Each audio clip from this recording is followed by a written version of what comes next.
జిఏగా 5వ ఆందోళన సభ అధ్యక్షత వహించినటువంటి సిపిఎంఎల్ న్యూ డెమోక్రసీ జిల్లా కార్యదర్శికి, ఇక్కడికి వచ్చినటువంటి నా తోటి సహోదర కామ్రేడ్స్ కి, మిత్రులందరికీ ప్రగతి మహిళా సంఘం తరఫున ఉద్యమాభివందనాలు తెలియజేస్తున్నాం.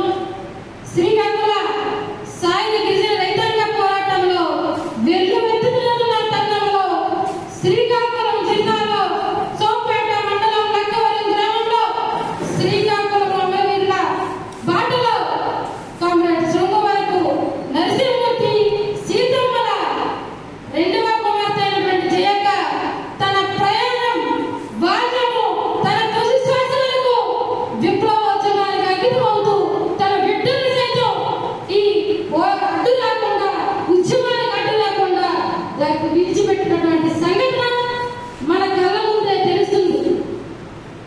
శ్రీకాకుళ సాయుధ గిరిజన రైతాంగ పోరాటంలో అనేక మంది అమరత్వాలు చెందుతున్న తరుణంలో శ్రీకాకుళంలో కూడా మహిళా కామ్రేడ్స్ మేము సైతం ఉద్యమాల్లో మా వంతు పాత్ర ఉంటామనేది కామ్రేడ్ నిర్మలక్క పాటలో చంద్రక్క, జయక్క, అంకమ్మ, సరస్వతి, అరుణ, యశోద అందరూ కూడా రుక్మిణి అందరూ కూడా ఈ ఉద్యమ ప్రయాణం కొనసాగుతుంది.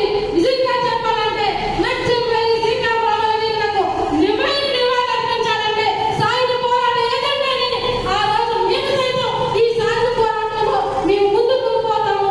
భూమి ముక్తి విముక్తి పోరాటంలో మేము సైతం ప్రయాణిస్తున్నటువంటి మహిళా కాంగ్రెస్ ఉన్నటువంటి ఆ బాటలో మనమందరము ఈ రోజు ఆమె చరిత్ర చెప్పాలంటే ఒక గ్రంథస్థం. నిజంగా ఉద్యమంలో 13 ఏళ్ల బాల్యం నుండి 52 ఏళ్ల వరకు తన ప్రయాణం కొనసాగుతున్నటువంటి ఆ ప్రయాణంలో అనేక మంది కామ్రేడ్స్, అనేక మంది కుటుంబీ అందరూ వివిధ జిల్లాల్లో ఉన్నటువంటి కామ్రేడ్స్ ప్రయాణం అవుతున్న తరుణము.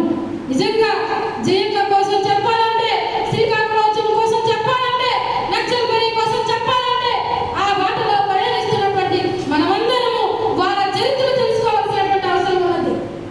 ఈ రోజు ఎర్రజెండా ముసుగులో అనేక మంది అనేక ప్రయాణాలు కొనసాగిస్తున్నారు.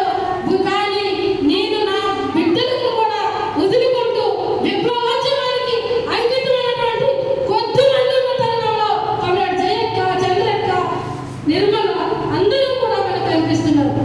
ఈ రోజు ఫాసిస్ట్ ప్రభుత్వం, బీజేపీ ప్రభుత్వం ఆపరేషన్ గగన్ పేరుతో ఆదివాసీ మహిళలను చిత్రహింసలు పెడుతూ, ఆదివాసీ మహిళలను ఎన్కౌంటర్లు చేస్తూ, వాళ్ళతో పాటు మావోయిస్టులను చెప్తూ ముందుకు పోతూ మహిళా కామ్రేడ్స్ కూడా చిత్రహింసలు పెట్టి సంఘటనలు కూడా మనం గమనిస్తున్నాం, చూస్తున్నాం.